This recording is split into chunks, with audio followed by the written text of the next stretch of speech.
Սարգսյանի նախագծին, որի վերաբերյալ դուք ևս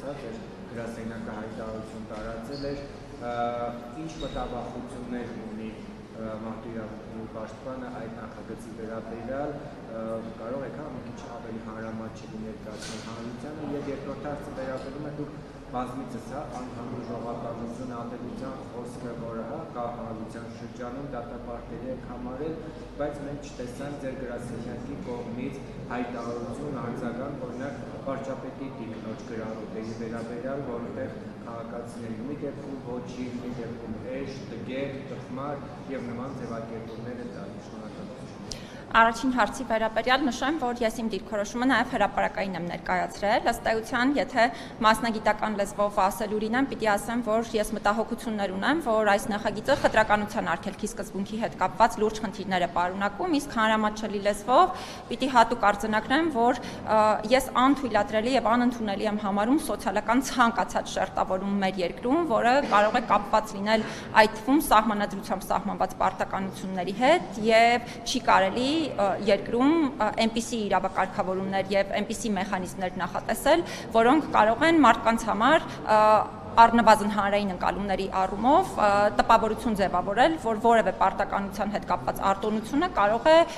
պայմանավորված լինել անձի գույքային դրությամբ, այսինքն գումար ունենալու կամ չունենալու հանգամանքով, եւ երկրորդ հանգամանքը, որը հիմա դարձյալ կուզենամ շեշտադրել, այն է, որ մենք բոլորս գիտենք, որ զինված ուժերում բավականին լայն տարածում ունեն ոչ կանոնադրային հարաբերությունները, ենթամշակույթին բնորոշ հարաբերությունները, եւ այս տեսանկյունից դարձյալ իմ մտահոգությունն այն է, որ ռիսկերը բավարար չափով գնահատված չեն եւ հաշվարկված չեն այդ հարաբերությունների խորացում ստեղծելու տեսանկյունից, բայց սա շատ հանրամատչելի լեզվով իրականում կարելի է շատ երկար խոսել այս նախագծային կարգավորումների առնչությամբ։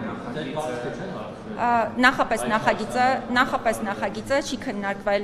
ինձ հետ, նաև ընդհանուր առմամբ հաստատությանը չի ուղարկվել, հավանաբար այն պատճառով, որ այն օրենսդրական կարգավորումները, որոնք վերաբերում են մարդու իրավունքների պաշտպանին նախագծերն ուղարկելուն, առաջին հերթին վերաբերում են կառավարության նախաձեռնություններին, ազգային ժողովի պատգամավորների պարագայում նման պարտականություն չունեն, բայց ես վստահ եմ, որ առաջիկայում նաև հարցի հետ կապված, քանի որ հրապարակային եմ դիրքորոշում հայտնել, վստահ եմ, որ այս առումով քննարկումներ կունենան։ Երկրորդ հարցի հետ կապված շատ կարճ ուղղակի ասեմ, որ մեր լիազորությունները տարածվում են բացառապես պետական մարմինների եւ պաշտոնատար անձանց վրա, հետեւաբար ընդհանրապես իրավասու սուբյեկտ չեմ հարցի վերաբերյալ պատասխանելու համար, ինչ վերաբերում է այս նախագծին, դարձյալ դուք ամեն դեպքում պարտավոր եք բոլոր քաղաքացիների իրավունքները պաշտպանել, անհանդուրժողականությունը եւ անհավասարությունը բոլորի դեպքում է արտահայտելի եւ դատապարտելի գործընթաց։ Հետեւաբար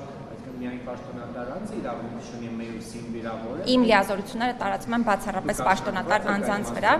Իմ լիազորությունները տարածված են բացառապես պաշտոնատար անձանց վրա, տարածվում են, հետեւաբար այս մասով իրականում անիմաստ է հիմա քննարկում ծավալելը,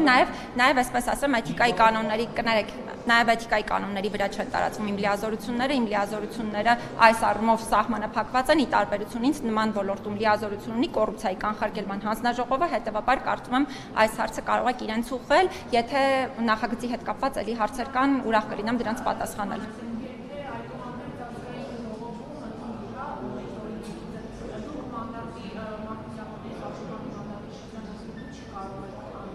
Առաջին հերթին սահմանադրական դատարան դիմելու հնարավորությունն է, որը միանշանակ, եթե իհարկե նախագծային կարգավորումները մեր կողմից դեռ ուսումնասիրության փուլում են, որովհետև շատ ավելի մեծ նախագիծ է, քան այն տրամաբանությունը, որը հանրային քննարկումների տեղիք է տվել, բայց միանշանակ, եթե ես համարեմ, որ նախագծային կարգավորումներում չեն լուծվում այն խնդիրները, որոնք ես ինքս տեսնում եմ, դիմելու եմ սահմանադրական դատարան, բայց այս պահին էլ հույս ունեմ, որ գործընկերները ըստ էության հաշվի կառնեն այն բոլոր դիտարկումները, որ ներկայացրել ենք եւ ըստ էության չենք ունենա այդ կարգավորումները։ Ինչ եք ասում? Փաշինյանը թույլ կտած է, որ իր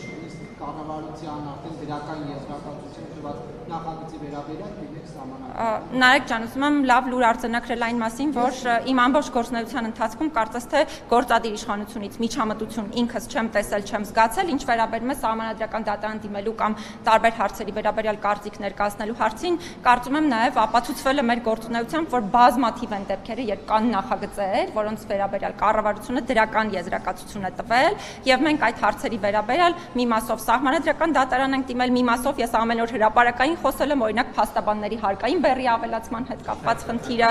եւ նաեւ մյուս խնդիրները։ Ոչ, կարծում եմ շատ սխալ մեկնաբանություն տվեցիք այս պարագայում, ըստ էության մենք գործ ունենք երևույթի հետ, որը վերաբերում է մարդու իրավունքների հետ կապված խնդրին։ Արձագանքել իրենք Հայկ Սարգսյանը, Սուրեն Պապիկյանը, կառավարությունը առասարակ այս քննադատությանը եւ դիտողություններին։ Կարծում եմ շատ կառուցողական եղանակով, այսինքն որևէ տեսակի հանդիմանություն չեմ տեսել, չեմ զգացել եւ ես վստահ եմ, որ ըստ էության մենք այս հարցի վերաբերյալ պետք է ունենանք կառուցողական քննարկումներ, այս առումով պետք է ուշադիր լինենք, ինչ վերաբերում է որևէ մեկի ընտրած մի լինել չլինելու հանգամանքին, կխնդրեմ այս շահարկումներից զերծ մնալ, որովհետև եթե մենք ուզում էինք մարդու իրավունքների պաշտպանի ընտրության գործընթացը փոխել, որը ընդ որում Հայաստանում խնդրահարույց է եւ այդ առումով տասնյակ տարիներ տարբեր միջազգային կազմակերպություններ հայտնել են իրենց դիրքորոշումները, կոնկրետ դերակատարները եւ քաղաքական ուժերը պետք է դա վաղուց փոխած լինեին, այս փուլում դրա վերաբերյալ անհասկանալի եզրահանգումներ անելու փոխարեն այս պահին ընդ որում ես այդ քննարկումների մեջ եմ, որովհետև ես բարձրաձայնել եմ այն հանգամանքը, որ այո, տասնյակ արդեն մի քանի երևի թե մի տասնամյակ հաստատ միջազգային կազմակերպությունները այդ հարցի վերաբերյալ խոսում են եւ ընդ որում նաեւ մի փաստաթուղթան է նման հանձնարարական տվել ադվոկացիա անելու փոփոխությունների համար տարիներ շարունակ։ Ես հիմա հրապարակային եմ ասում, որ հրապարակային եմ ադվոկացիա անելու, բայց մինչ այդ նաեւ լուրջ քննարկումներ եմ ունեցել։ Ինչ ինստիտուտ պետք է ներդրվի, որպեսզի մաքսիմալ անկախ լինի ՄԻՊ-ը, որտեղ դուք առաջին ՄԻՊ-ը մաքսիմալ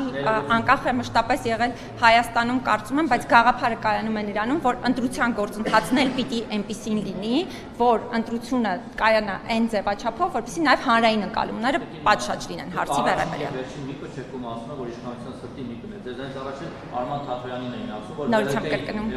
ՀԿ-ի ասած, այսինքն սա օբյեկտիվ բնական եմ ասում, որ